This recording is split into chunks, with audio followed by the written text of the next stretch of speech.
Wow, your shirt is completely soaked. Wait a minute. I'll hang it up for you. Oh, I can do it. It's okay. If you do it yourself, it'll just get more wrinkled. The moisture hasn't dried off around the thighs yet. I'll take care of that part myself. I think even your underwear is wet, it'll smell. If you just leave it. Your hand is moving higher and higher. Oh my, what is this thick, hard thing? The moment our eyes met, I realized. We are crossing the line now. If I don't cross it, I think I'll regret it for the rest of my life. That night, the wet laundry didn't dry, and only our breaths filled the cramped room. A single remark from the landlady in the boarding house hallway slowly but completely changed the life of a long-term tenant. Through the narrow kitchen, the creaky stairs, and the thin walls, the sound of breathing and footsteps seeped in. And the warmth of a long-suppressed heart began to flow again in those mundane, daily routines. However, a moment no one expected was waiting at the end of this sweet temptation. From now on, I will tell you an incredibly vivid story that will flip your expectations. Before we properly begin, please subscribe and like at the bottom right of the video. It's all free. My name is Yeonjung. I'm 58 this year, and it's already been 5 years since I sent my husband away. I run a small boarding house in an old, multi-family building on the outskirts of Seoul. At first, it was overwhelming. When my husband was alive, Yeonjung, you'll be able to live well even without me. because those words he said with a smile became reality. But what can I do? I have to live. I wake up at 5 every morning, walking through the still dark hallway and checking each room is how my day begins. Every time I step on the warped wooden floor that creaks and groans, I feel the age of this house. It feels like it's getting old just like me, so I strangely feel a sense of camaraderie. When I open the first door, the heavy settled dust always dances in the sunlight. Oh my, it's piled up like this again. I talk to myself as I pick up a rag and wipe every corner. Dust is truly persistent. No matter how cleanly I wipe it, it settles in a thin layer again after just one day. It's like the trace left behind by time. The second room always has the smell of damp bedding. It is the fate of this humid house. I think to myself as I throw the windows wide open and shake out the blankets. I can never let the guests smell this. So I open the windows in every room every morning. I start my day by listening to the wind enter, circle around the house, and head back out. The third room is the smallest room, but I still take care of it with great care. Just because it's small doesn't mean I can neglect it. It's the only place where the people living here can rest and relieve their fatigue.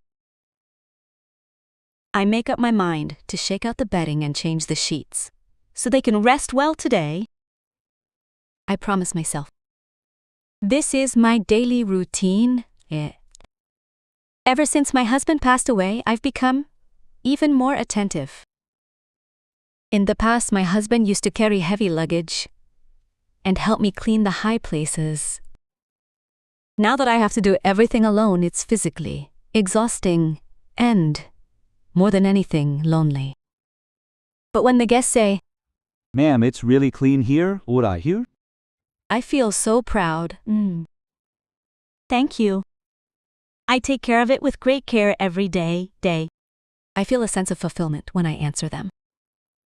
I think that's why I can keep going. But one day, a small change started to occur in my daily life. The beginning of that change was the arrival of a new guest. Ever since he arrived, my days began to change, little by little and more significantly. It was around 2 p.m. that day. I was cleaning the hallway as usual when I heard the front door open. It was the day a new boarder was supposed to arrive. I remember his voice being quite deep and calm when we spoke on the phone. He said he had been transferred to the Seoul office and was looking for a room in a hurry. I heard footsteps, but they were different. It was a feeling distinctly different from the boarders I've had so far. It was a heavy, solid sound of footsteps. And I could also hear the sound of wheels rolling. It sounded like someone pulling a large suitcase. When he appeared around the corner of the hallway, I felt as if my breath had caught. He was really tall. He looked like he was real up. 183 centimeters for sure. His shoulders were broad and his physique was great. He was wearing a black suit and the fit made him look even more masculine.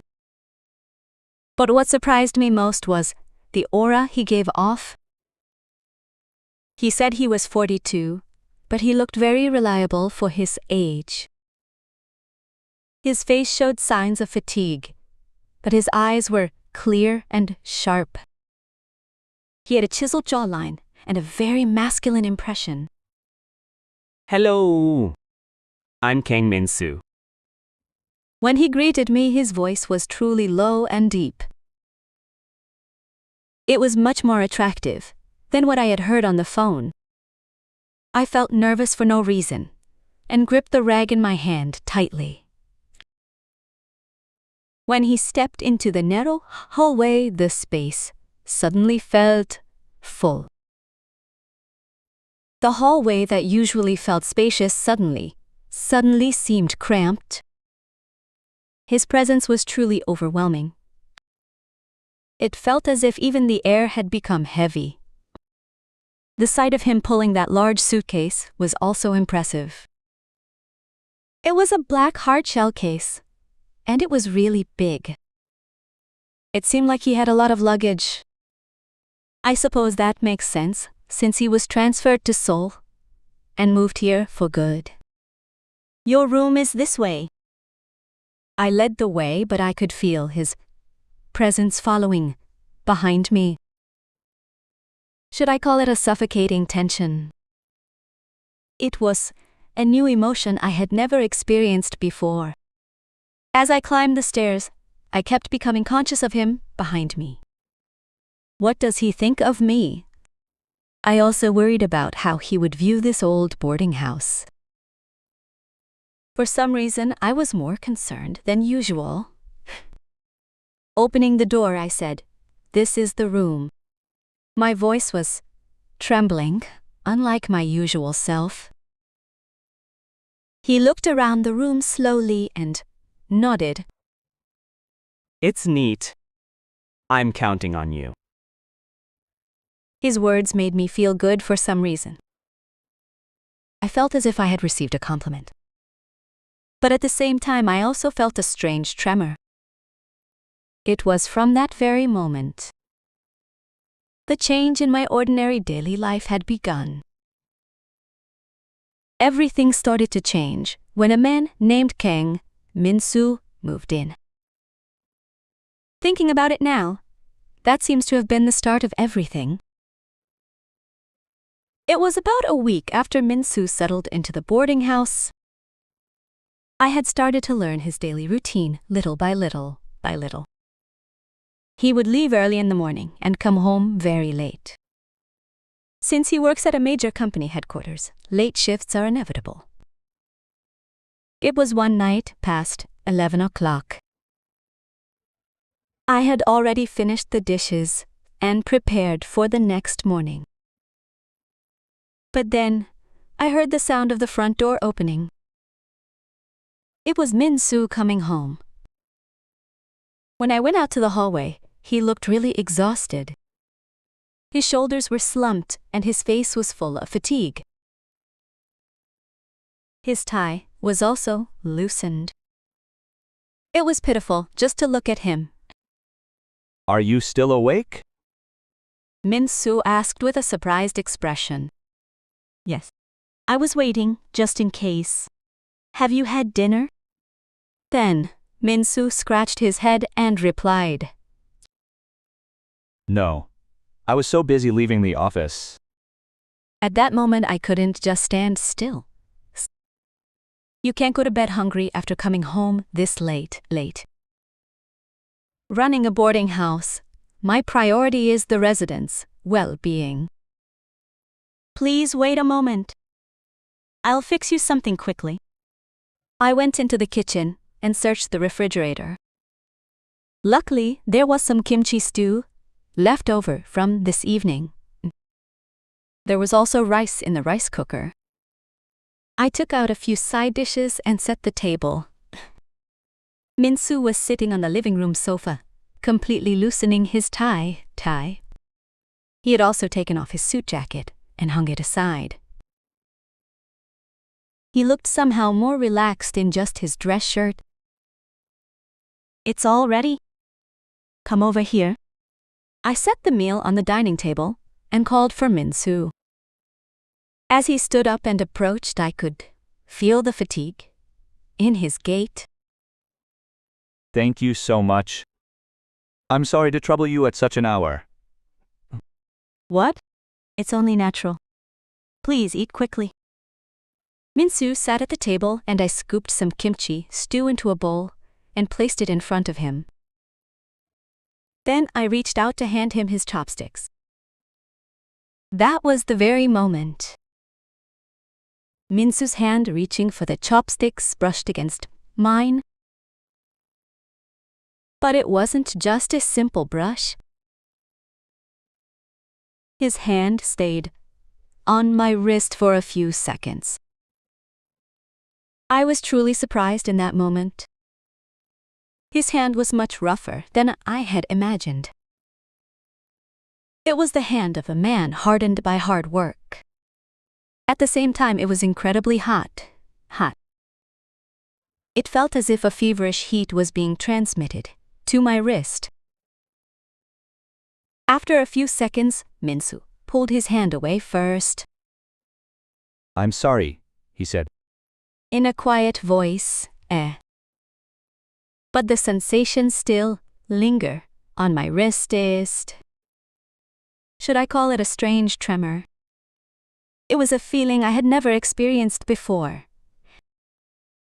My heart pounded, and my wrist kept feeling ticklish. Min-soo started eating as if nothing had happened. It's really delicious. It tastes like home-cooked kimchi stew. But I kept replaying that moment in my head. Why did I feel that way? It was just a simple mistake after all. That night, even after Min-soo went up to his room, I couldn't fall asleep for a while. I kept touching my wrist. It felt as though that hot sensation was still there. It was a few days after that.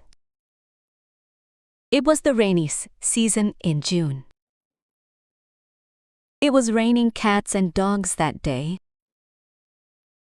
Dark clouds gathered in the afternoon, and heavy rain began to fall by evening. Looking out the window, the rain was coming down thick. It was pouring so hard that an umbrella was useless. On days like this, the boarders usually come home soaked. Was it around 8 p.m.? I heard the front door open in a hurry. Judging by the footsteps, it seemed like Min-soo. I went out to the hallway, and it was indeed Min-soo, completely drenched in the rain. Water was dripping from his hair, and not only his suit jacket, but his dress shirt was soaked through. His shoulders and back were especially wet. His shoes were squelching too. "Oh my, you're soaking wet," I said, genuinely surprised. Umbrellas were no use. It was even windy. Min-soo replied as he shook his hair. Seeing him like that made me feel sorry for him. I was worried he might catch a cold. I rushed to the kitchen and brought a dry towel.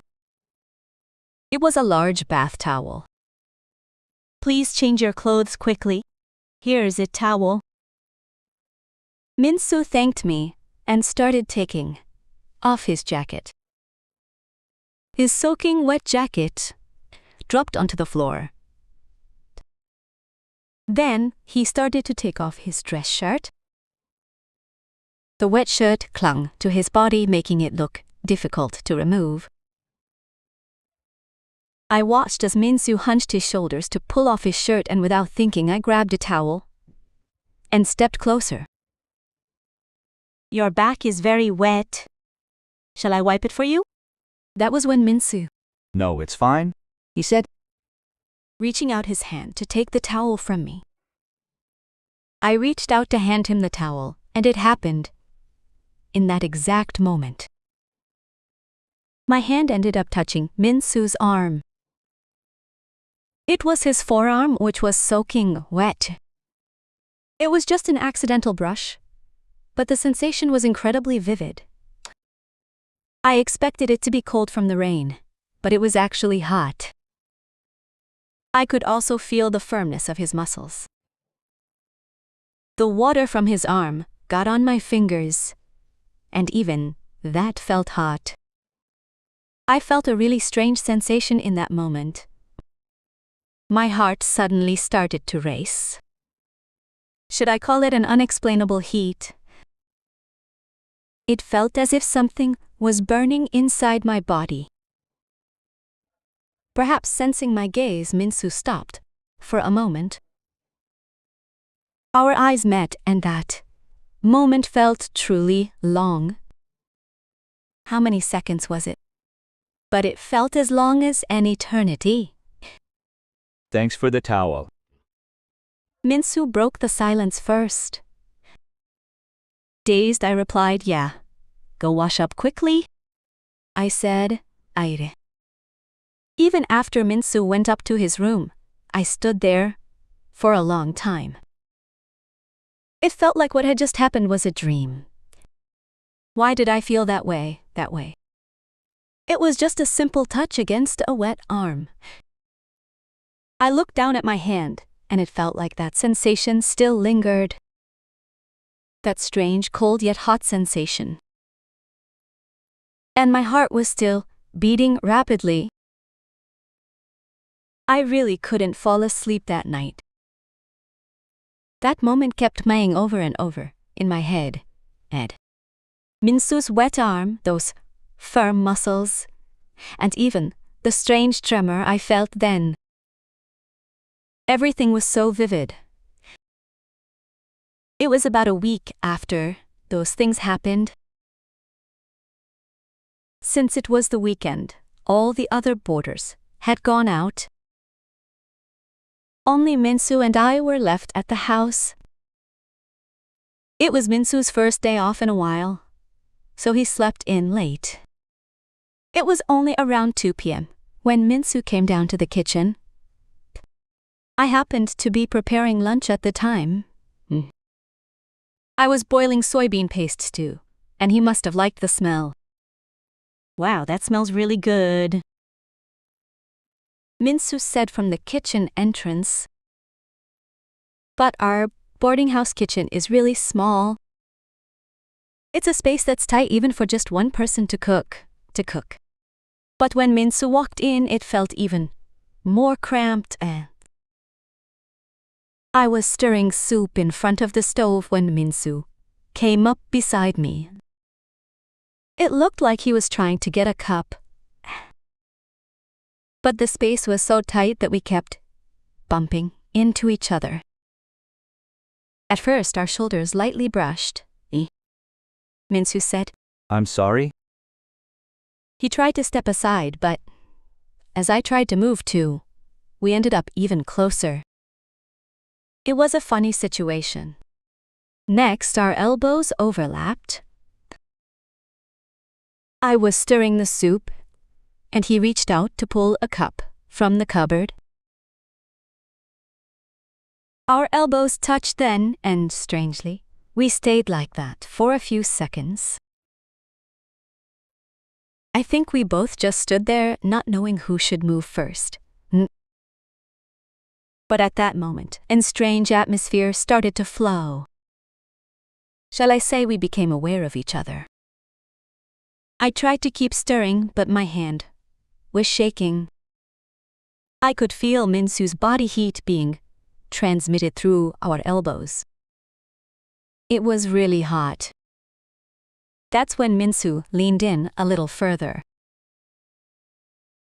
He was trying to get a cup from the back of the cupboard, and naturally, he came closer to me. At that moment, his solid body pressed against my back. We weren't completely pressed together, but I could feel his warmth and muscles through our clothes.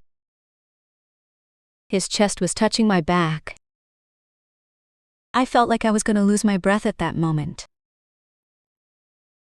My heart was beating so fast that I was worried he might hear it. My whole body flushed with heat. "Did you find the cup?" I asked in a trembling voice. Yes, I found it. Minsu's voice was also a bit rougher than usual.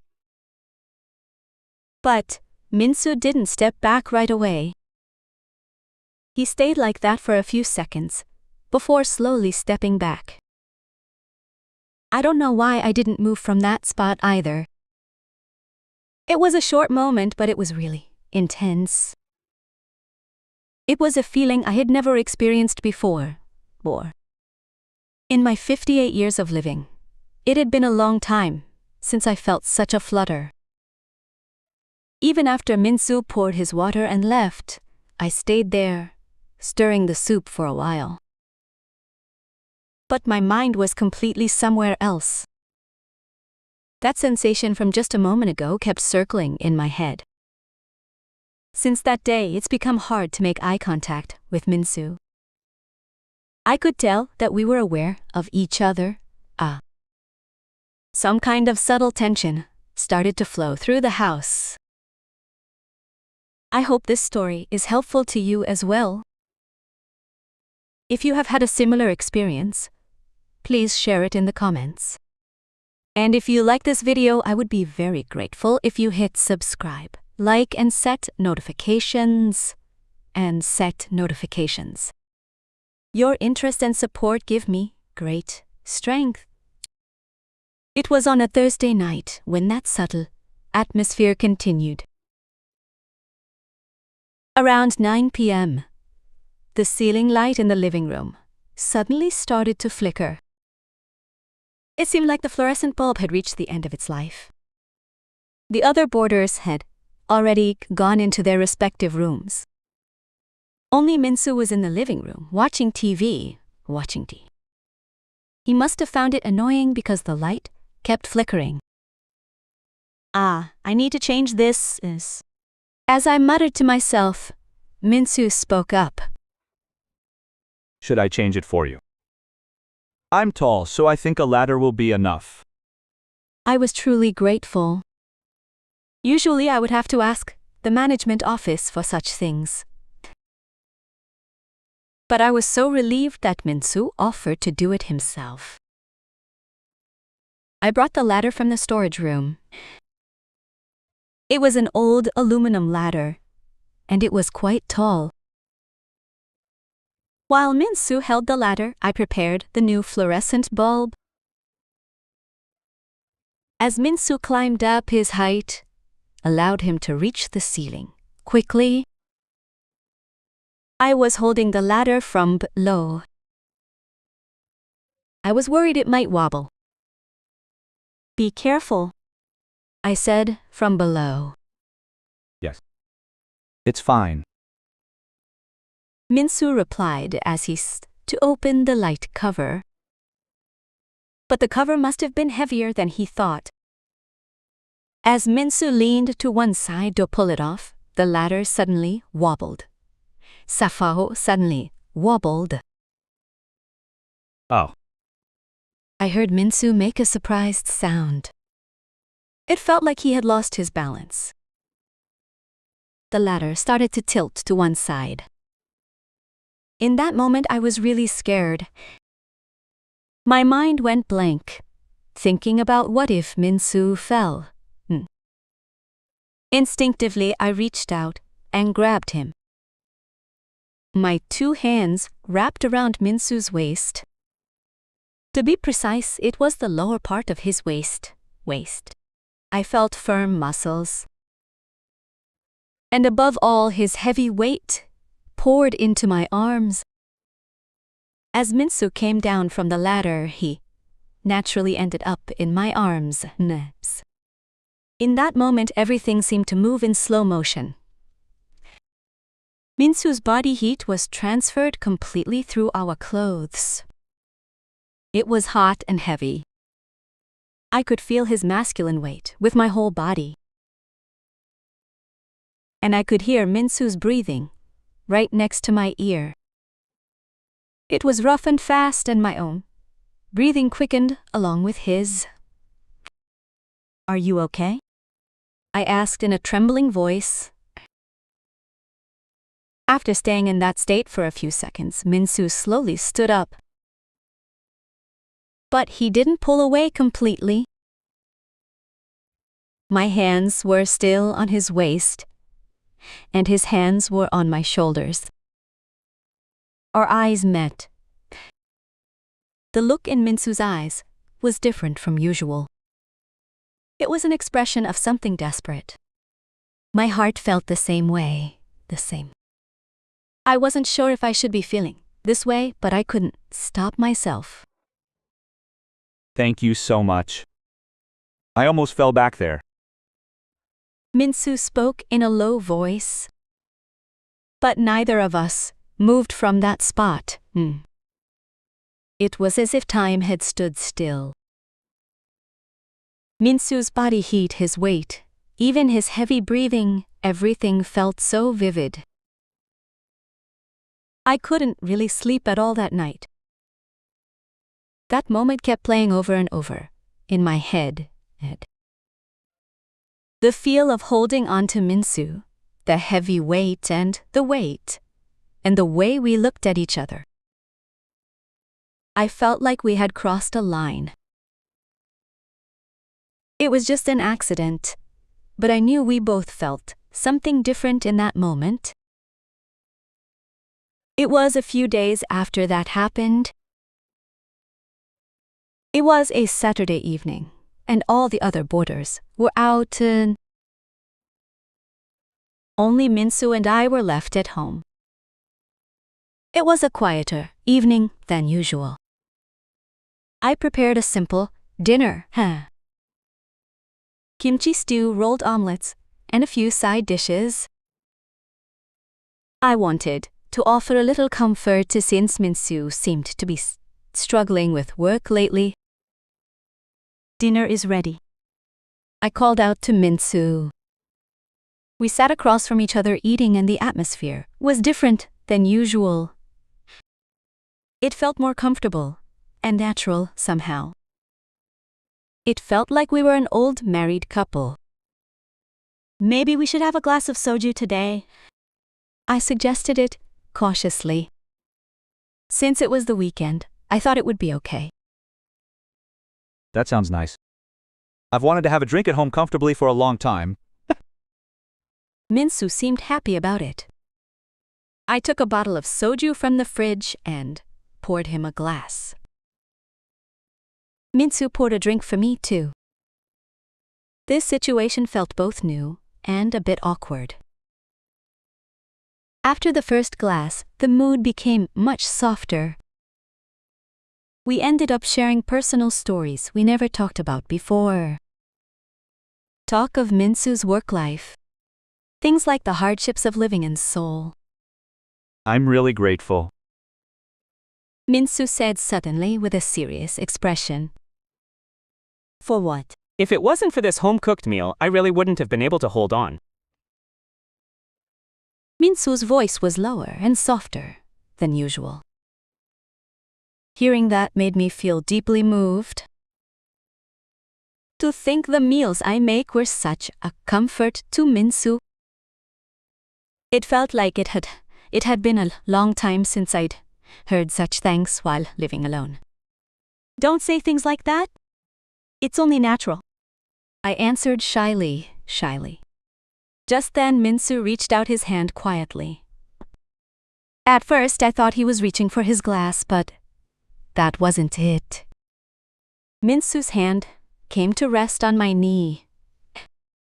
His touch was warm and gentle. I didn't feel any urge to pull away. If anything, my heart felt at ease. Minsu's hand moved slowly over my knee. It felt like he was comforting me. In that moment, we looked at each other, without a word. I could feel sincerity in Minsu's eyes.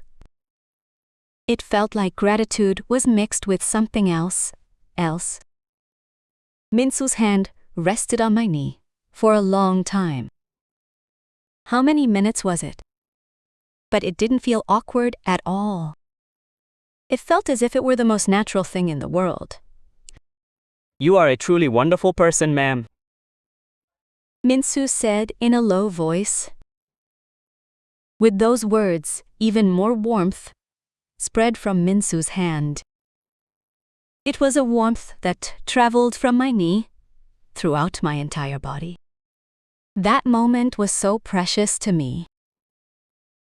It felt like emotions I had long forgotten were coming back to life. The feeling of being needed by someone. I realized, once again, the meaning of providing comfort to another. Even after Minsu went up to his room that night, I sat there for a while. It felt as though the touch of his hand still lingered on my knee. I felt that some kind of new relationship was beginning. Something that went beyond a simple landlady and boarder relationship. Though I couldn't quite put my finger on what it was. It was on a Tuesday afternoon while such subtle feelings persisted. After Minsu left for work, I was tidying up the house as usual. That day there were several shirts from Minsu's room to be ironed. Running a boarding house meant doing the laundry, and ironing was my job. I laid Minsu's white shirts on the board and began to iron them, one by one. But as I ironed, my heart suddenly became complicated. I pictured Minsu wearing these shirts every day as he headed to work. The way the shirts fit his broad shoulders, and the firm frame underneath. Since when had I started thinking like this? Before, it was just laundry. But now, everything related to Minsu felt special. Even the faint scent of cologne lingering on the shirts. As I continued to iron, this thought suddenly crossed my mind. What am I doing right now? Is it right for me to feel this way at 58 years old? That question kept circling in my head. And with that, I suddenly started to cry. I don't know exactly why. Whether it was because of loneliness, confusion, or regret toward myself for having these feelings. The tears dropped onto the white shirt I was ironing. Small droplets formed on the stark white fabric. Seeing that made me feel even sadder. It was right at that moment I heard footsteps behind me. It was Minsu. It seemed he had stopped by briefly to pick something up from the office. He must have seen me crying. Is something wrong? Minsu asked as he cautiously approached me. I tried to wipe my tears away quickly, but it was already too late. Minsu had seen everything. I was embarrassed, but I couldn't help it. Oh, it's nothing. It's just... I tried to answer, but my voice trembled. That's when Minsu stepped closer to me. And he carefully grabbed my wrist. His touch was warm and gentle. So careful, as if he were handling something fragile. Are you okay? Minsu's voice was softer than usual. His hand slowly moved from my wrist up along my arm. Really slowly and with such care. As if he were worried I might be startled and run away. When his hand reached my shoulder, I felt something really strange. I felt comforted, yet something else stirred within me as well. His hand rested heavily on my shoulder, lingering there. It's tough, isn't it? Minsu said in a low voice. That one sentence made my heart collapse. It really had been difficult. Bearing all this on my own and feeling these complex emotions was hard. Minsu's hand kept moving on my shoulder.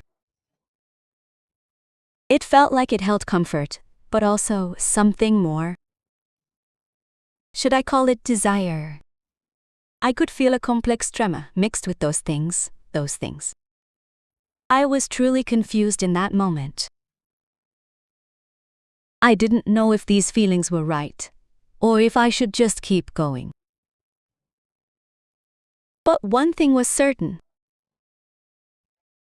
I desperately needed the comfort his touch provided. It was mid-December amidst all those complex emotions. The winter that year was truly cold. The cold snap arrived much earlier than usual, and heating costs skyrocketed. To make matters worse, the boiler broke down.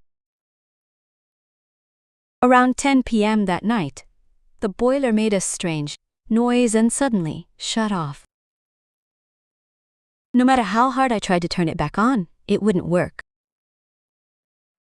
I contacted the management office, but they said a repairman couldn't come until the next morning. The problem was that night was freezing cold.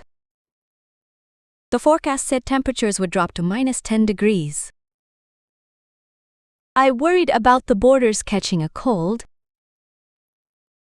I had handed out electric blankets to the others, but there wasn't one in Minsu's room. So I went up to Minsu's room myself. Minsu, are you okay?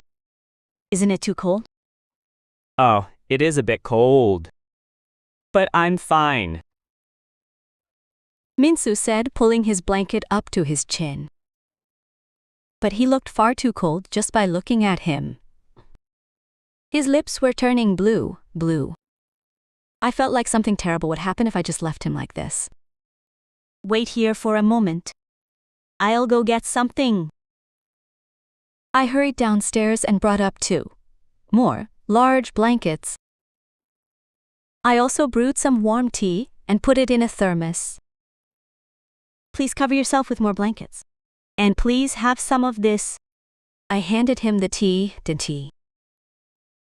While Minsu was drinking the tea, I spread out more blankets to cover him. But I could still feel how cold he was. The room had become freezing. Would it be all right if I stayed here for a moment? I'm worried you are too cold. I asked cautiously. Are you okay? You shouldn't catch a cold. Minsu worried about me. But the cold was already seeping into my body too. The whole house was as cold as a glacier with the boiler off. Eventually, I ended up sitting at the end of the blanket. At first, we sat a reasonable distance apart, but it was just so cold, he filled. No matter how many blankets we covered ourselves with, the cold kept seeping in. Naturally, we ended up sitting closer together. It's really cold. Minsu said, curling up his body. That was when Minsu's arm touched mine. It happened, naturally, under the blankets. But surprisingly, Minsu's body heat was really hot. We sat closer because of the cold, and his heavy warmth was transmitted through the blankets. At first, it was just about sharing warmth, but I began to feel something else. Minsu's body heat seeped into my body through the blankets. A warm glow was transmitted to my back, my shoulders, and my arms. But that warmth was something more than just simple body heat. My heart, which had been frozen for a long time, seemed to melt in that warmth. In my 58 years of living, when was the last time I felt this way? It had been a very long time. Are you feeling a bit better? Minsu asked in a low voice. Yes, I've warmed up a lot, I replied, but my voice trembled. In that moment, we looked at each other. The situation of sitting close together under the blankets suddenly felt different.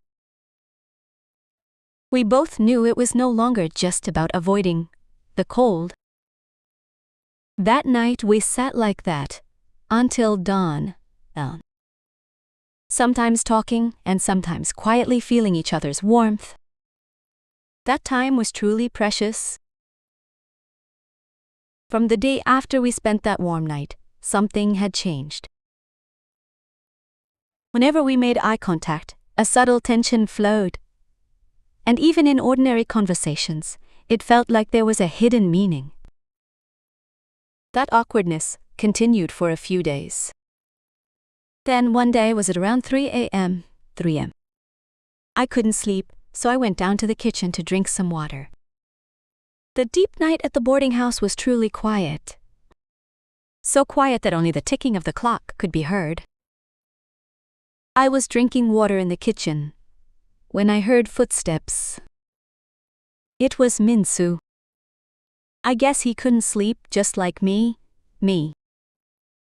He had come down to the kitchen in his pajamas. Oh, I came down quietly so I wouldn't wake you. Minsu said with an apologetic look. I couldn't sleep either, so I came to get some water. The situation of us standing face to face in the kitchen at dawn was strange. Only the small sink light was on in the darkness. We found ourselves looking at each other from a closer distance than usual. Are you having trouble sleeping lately? Minsu asked carefully. Yes, I just have a lot on my mind, I answered honestly. Same here. There's something that keeps coming to mind. Minsu's voice was lower than usual. In that moment, we knew what the other was thinking. We realized there was no need to hide it anymore. That the feelings built up over months had reached their limit. Minsu, I opened my mouth first. Are we going to keep living like this, lying to ourselves? My voice trembled, but I felt I had to say it. Minsu was silent for a moment, then slowly stepped closer. In the small kitchen space, the distance between us narrowed. Jung-hee. When Minsu called my name, my heart pounded. I can't take it anymore either. Minsu said sincerely. With those words, Minsu reached out and took my hand. His hand was warm and large. Without thinking, I gripped it tightly. It's okay for us to do this, right? I asked one last time. I don't know. But right now, these feelings are more important than that. In that moment, I couldn't hold it back any longer. All the emotions I had suppressed for months came bursting out. It seemed it was the same for Min-soo. We held each other, without a word. It felt so natural, as if we had been doing it for a long time. My face buried into Min-soo's solid chest in his warm embrace, wrapped around me. In that instant, the barrier between landlady and boarder completely crumbled. The reality of being a 58-year-old widow and a 42-year-old office worker was forgotten. We just became a man and a woman who wanted each other. The embrace that started in the quiet dawn kitchen lasted a very long time. Feeling each other's warmth and hearing our heartbeats, we rediscovered emotions we had long forgotten. That night, or rather from that dawn, our new story began. You could call it a forbidden love. But at that moment, nothing else mattered. I realized then that age and circumstances don't matter in love. When true hearts connect, all boundaries lose their meaning. Of course, a difficult road lay ahead, but I was truly happy at that moment. It has already been 2 years since that happened. You might be wondering how we are doing now, right? I think many of you are curious, so I will tell you. Min-soo and I are still living together. We aren't legally married, but we are in a committed relationship. At first, we thought about marrying officially, but there were many practical issues. There was a 16-year age gap, and Min-soo's family opposed it. Also, having been married before, I felt we didn't really need to go through legal procedures. Now we've closed the boarding house and are running a small cafe together.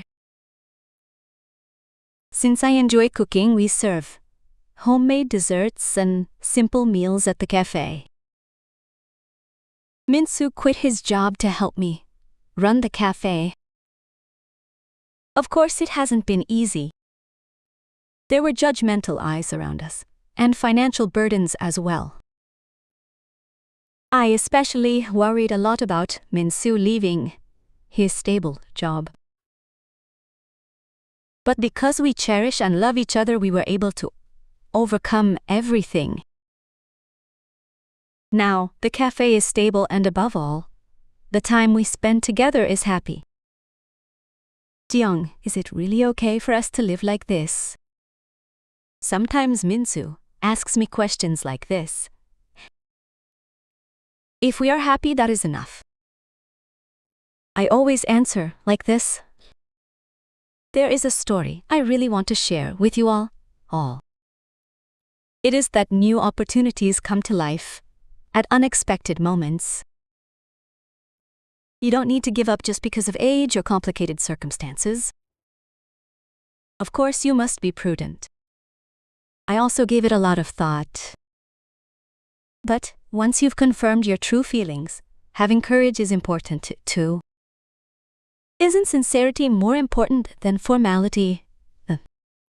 And the most important thing is to love yourself. I lived alone for a long time and had lost myself. But by meeting Min-soo, I was able to rediscover myself. Starting a new life at 58 wasn't easy, but I'm glad I didn't give up. I think this is the most peaceful and happy time of my life. You can also make a fresh start at any time. Age really does not matter. If your heart is open, you can love and be happy whenever you want. If any of you are in a similar situation, please share your stories in the comments. I want us to support each other and be a source of strength. And if these honest stories were helpful, please like and subscribe. If you turn on notifications, I'll return with various stories in the future. I sincerely hope you are all happy, and I will end today's story here. Thank you.